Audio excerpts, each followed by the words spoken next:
Healthcare, looking after you always. Proud sponsors of Real Health with Karl Henry.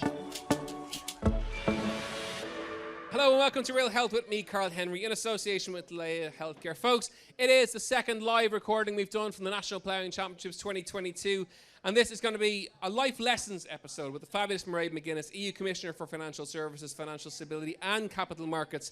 Mairead, welcome. How are you? I'm very good. I'm delighted to sit down because it's been busy. I came here, I thought, very early, but they were all here before me. I don't know about all of you watching, but honestly, the buzz from being back at the ploughing is something else. And we've awful stories to talk about and worries and concerns. But actually, when you're here and you get a 99, which I did get at the beginning for my breakfast, and you just meet people, there's an incredible buzz and positivity from people. And we have missed this, actually. I've been coming to the ploughing from before you were born. I remember 1981, Wellington Bridge. Anyone remember? There's always one. In fact, there's two.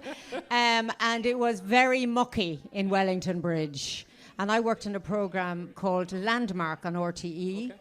And then I remember particularly 1993, because that was the year Landmark started on RTE. And I was pregnant with twins at that ploughing. And it was mucky. And I was terrified of what might happen on that day. But everything was well. So there's always, with every ploughing, there's a story. And with every ploughing, I meet people. And I meet them every time afterwards. Some of them with very sad stories. So I think what you're doing is quite nice, talking about life rather than problems. Yeah, we're trying to empower people. Yeah. We're trying to improve people's life. And when we do a life lessons episode, it's chatting to people who have a very interesting life. I think your point about ploughing, and we've seen an intent here over the course of the last couple of hours. There is an energy, there is a buzz, there is an excitement, because it's been 3 years since we've had a ploughing event. Yeah. And you can't beat in person, getting together, having the chats, interacting. That social connection component is really important. Yeah, I think what's great about the ploughing is it's a leveler. So everyone is here and we're all equal and we're all having the chats, and people will stop me and they'll say good things, or they'll be worried about other things, or they'll give out. But it's all good. There's not any, it's not hassle, if you like. I had the privilege of having a coffee with Anna May McHugh, who's an amazing woman. I mean, she has really lived a very full life and is such a leader. And what's incredible about her is that she gets so many people motivated to volunteer. And everyone does it with a heart and a half. And even to see her joy this morning, because they've missed it. And she was so, I have to say, she was full of beans. Full of beans. Oh, full of beans. And was in her pink outfit because Uachtar Heron was arriving. So no, it's all good. I mean, we'll chat about other things, but it's lovely to be here. Let's talk about agriculture and farming. They're a very big part of your life. Tell us more. Well, I'm from County Laois. There's 8 of us in family. My parents sadly have passed away. We had a small but mixed farm. So at Christmas we had turkeys. In the summer we had fruit. We had cows eventually. And then it's evolved over time. So my brother farms, mainly poultry. I married a farmer in Meath. I did a lot of research. I travelled far and wide. And then I went back home. And we farm sheep and grain. So I kind of know the way farmers are feeling at the moment, because I hear it firsthand. And I don't know, there's probably lots of farmers in the room here who might be feeling a little bit under pressure about a lot of the noise around climate change and fears of change. And what I've been trying to say to people here, the worst thing you can do is run away from what we might have to deal with, but we need to encourage farmers to own the change. And if you haven't been to the Chaga stand, there's a fantastic demonstration of soil is really important. Soil quality is really important. Farmers know that. But they're showing different sowings. So what's good for soil, what's good for water quality. And, behind all of the headlines on, the pressure and we'll never make it, actually, if we just implemented what we know today in terms of research, we will get there over time. But I don't know, you motivate people to change their lives. You'll never motivate anyone by telling them what to do or wagging the finger or telling them they're wrong. You have to encourage people to change and listen to their perspectives. And the one thing I have to say with this audience is I'm now around the table with the commissioners from 26 plus myself, 27 member states, and I bring that message. So in case you think that your voices are not reflected in the work that I do, they are. And the reason I do that is because I'm from a farm and I kind of feel the way farmers are feeling at the moment. But I'm also tough on farmers because I don't want them to avoid some of the things that are necessary. That always happens. There's Anna May. We won't interrupt that. Anyway, they're not looking for me, which is really good, because it's been a bit like that all day. But to that point, and farming, I think if you're from a farm, it's very much part of you. So, I mean, when I get home from Brussels, I love to go just into a field and shout out loud, or my favourite thing in the whole world, sweeping a yard in the rain. Oh, yeah. Anyone else that mad in the room? No. I stand of a morning on the grass on my bare feet. Ah, yeah. And I find it grounds me, quite literally. So, what do you get out of that? Yeah, no, I can get that. Now, do you roll around in the wet grass? Just asking for a friend. We've moved from Dublin to West Cork. We've got 3 acres in West Cork. Wow. So I'll be rolling around in that when we get in. We're not in yet, but we're working on it. It's like being interviewed by someone. This is fascinating. More importantly, back to you. You studied Ag Economics in UCD. Yeah, I did. You went into journalism after that. Yeah, I always wanted to be a journalist, but I mean, lots of people think, oh, you must know somebody in journalism or politics. I knew neither. I was from, as I said, a farming family, but we were always encouraged to, do what you could. And my parents were very conscious of equality. They didn't talk about it, they just lived it. My mother was very, very keen that we would get an education, all 8 of us. And that we would do what we wanted. So from that kind of background, my brother studied Ag. I went to study science in first year and realised I didn't want just science. I wanted something else. The truth is I saw the Ag science students having more fun and I thought I'll jump in there. And I did. I moved then to second year and studied Ag Economics. But I did want to get into journalism, so I wrote to RTE and they wrote back saying, when you've grown up, come back. And I mean, young people who are listening maybe, it's no harm to reach out. It's no harm to have a vision or a dream. You don't have to tell everyone because there are too many people who will say to you, you can't do that, or that won't work out for you. So I always say to people, don't ever dismiss the craziest ideas in your head. Yeah, and you have to follow them up and chase them up, like that letter that you sent to RTE. Yeah, and also it's I always think as well, life is very tough. Mm-hmm. Does anyone know The Lion King, the movie? You're all very shy. Yeah. Does anyone know The Lion King? And you know that scene where it's the ugly lion? What's his name? Mufasa, is it? I don't know. Anywhere he puts his paw on the mouse's tail and says, life's not fair, is it? And in one sense, I think if you come to life with that perspective, then your expectations are perhaps different, but you'll achieve a bit more rather than thinking, gosh, poor me. Realise it's going to be difficult. So, I mean, when I started in broadcasting, it was contracts all the time, and I fought for contracts. I worked with really good people like Gay Byrne, but it was always a worry as to whether I'd have another contract. And then I left and joined the Farmers Journal. That was my next question. And then I went to after that I went to the Irish Independent, and then I, at the same time, was working on Ear to the Ground, and a few other things, local radio and whatever. And did the media deliver what you wanted? Some people think media will deliver a certain pizzazz or a certain, I think what I think about being a journalist is you have such a privilege to tell people stories. And I think particularly on Ear to the Ground, which started in 1993, I kept saying to the team, what we need to do is, it's not our question, it's their reaction. And one of the greatest skills, and Gay Byrne had it in spades, and those of you who remember big interviews that Gay did that changed the world, was when he was silent. He said the most. So he would...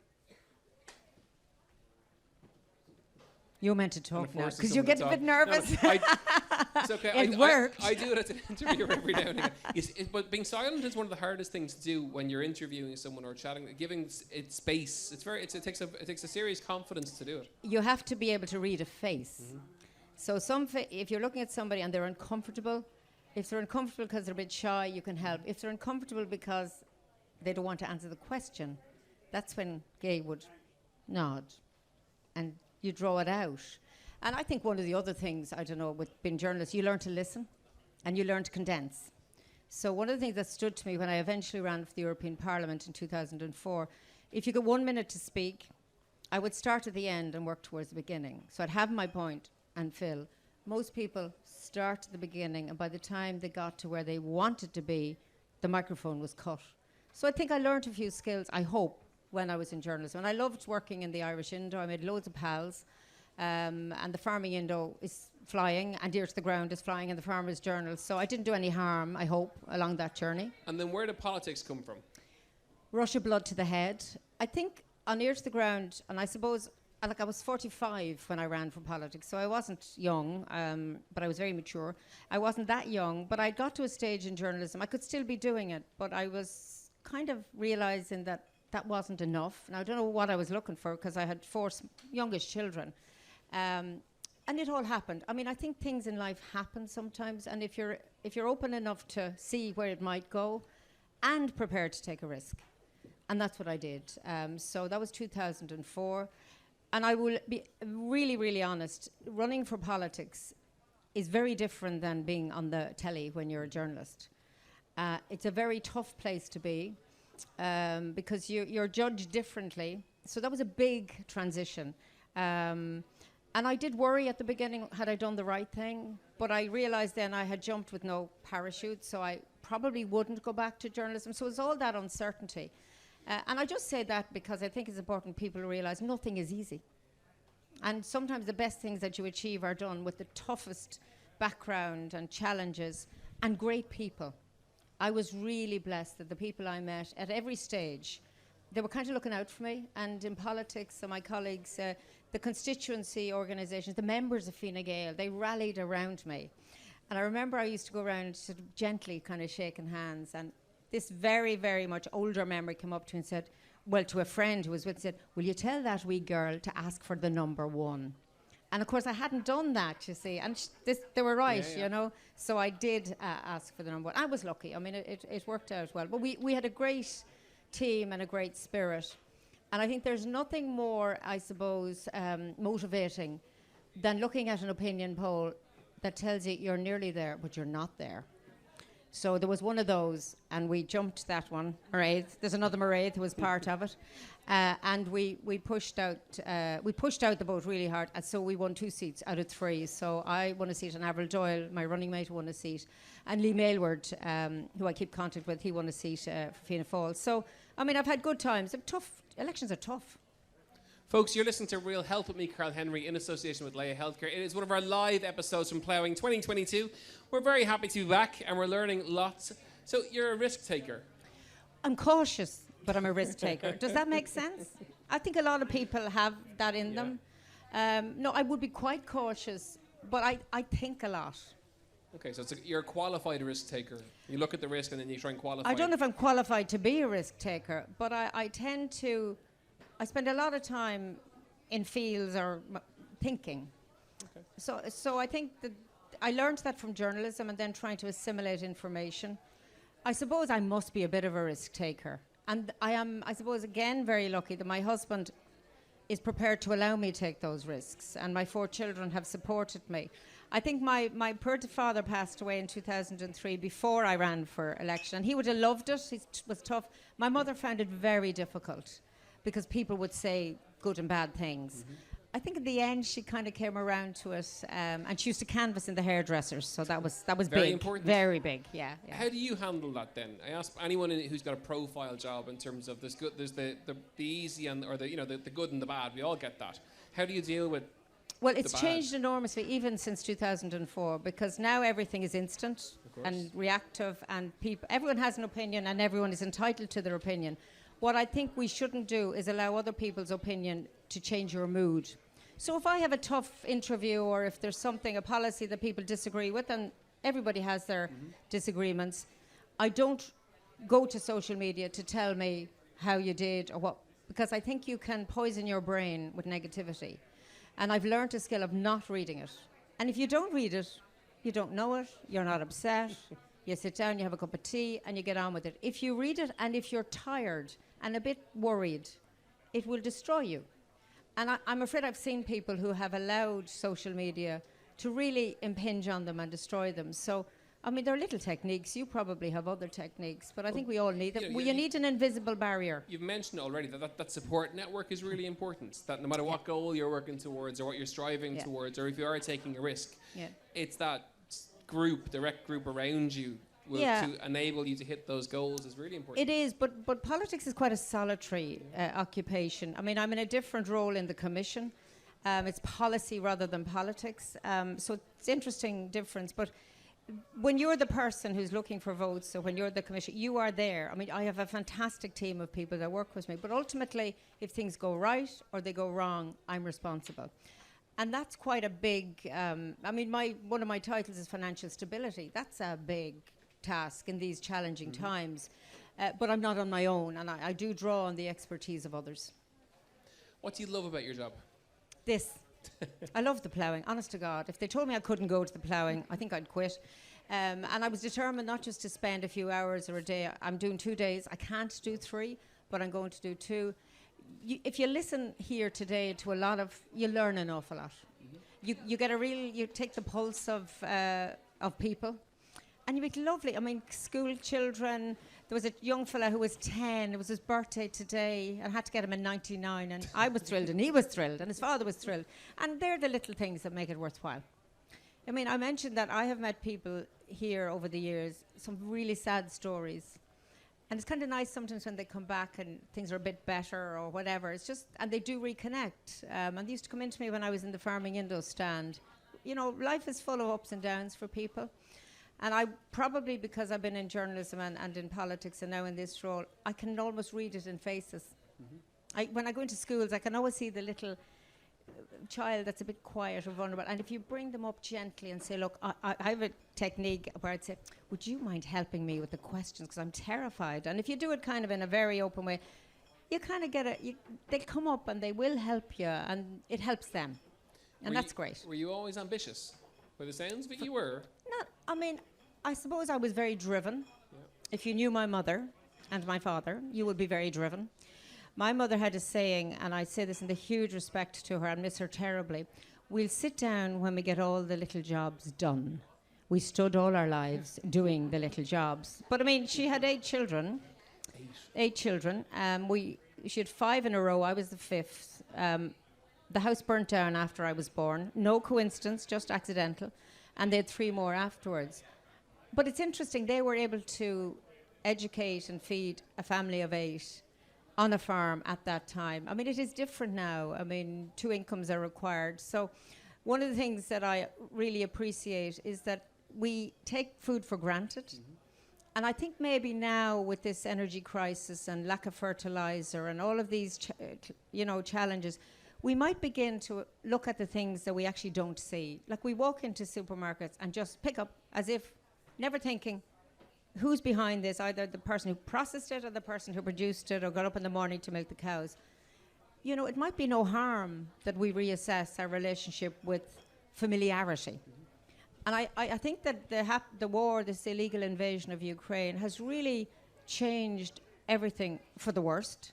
But maybe we would use the worst of it to appreciate what we have. And that was a big thing in our house, appreciate what you have. Don't waste. And I think waste not, want not is actually about recycling and circular economy. We just call it different things. And you don't have to go too much forward. If you draw on the past, I think, and implement a lot of those things, it's not rocket science. It's just valuing what you have, appreciating that it won't always be there unless you nurture it, and handing that message on. But I don't know if that's ambition. I actually think it's a terrible thing if you have an opportunity to waste it. And I mean, this role is busy. I mean, when I got elected in 2004, our youngest was 3. But because Tom was farming, he was at home. So you either say, oh, this is too much or it's overwhelming, or you say, I am really blessed, I have an opportunity, don't waste it. So every job I've done, from when I was working on a farm during my practical year to when I was picking strawberries as a child, I said it to another person, I used to keep a little notebook about all the strawberries I picked. I didn't get the money yet, but anyway, at some point. So no, you don't waste opportunity. And is that something you would say to the group and the audience that we've had here for the last 20 minutes or so, which is, go for it. If you get the opportunity, don't leave it behind. Take that risk. Take the chance. Yeah, I think but also a caveat. Don't have a sense that I should get this or I'm entitled to this. I think you have to go for it on the basis that you're prepared to come second, and that's okay, you know, that you don't always have to win. And I haven't always managed to do what I wanted to do. There are times that it didn't work out, but I never allowed it to impinge on my head or make me feel less because of it, you know. So I don't know. And is that a message on a societal level? Because you mentioned it a couple of times, you've referenced back to it a couple of times about, you know, having to graft and work for something. That's something that we need to remind the different generations coming up, maybe, that expect things a little bit too easy. I actually think the younger generation, I have a lot of young colleagues in the cabinet, some from other European countries, others Irish, and I have to say I have worked with the most incredibly brilliant young people, Irish and others. So Sally Ann is here with me. Paul, who's not so young, is here with me as well. But I mean, they're actually brilliant. You can just wave over there at them. And I think it's fantastic when somebody comes into your office as an intern and you see their potential and they go for it. Young people work very hard. And I think sometimes, and I'm probably the old crowd now, we don't appreciate that they have a lot of anxieties as well. You know, I have 4 children myself. I kind of listen to what's going on for them, and they work very hard. Mairead, it's been fabulous to chat to you and to pick your brains about life and all the different things that you've done. Folks, that is it for another episode of Real Health with me, Karl Henry, in association with Laois Healthcare. We do hope you enjoyed today's episode live from Ploughing 2022. We've had a lovely crowd all across the day for Tuesday in the National Ploughing Championships in the Irish Independent tent. As ever, if you're listening on your headphones, you know where we are, at Karl Henry PT on Instagram, Real Health at independent.ie. And a very big thank you to everyone in the Independent tent, from the Irish Independent, Gav, Tabitha, Mary, and all the team in the tent for helping to put everything on. Folks who are in the tent, have a wonderful day. We'll see you very soon. Mairead McGuinness, thank you very much. And thank you very much. And thanks to everyone for listening. Take care. Have a nice day. Laois Healthcare, looking after you always. Proud sponsors of Real Health with Karl Henry.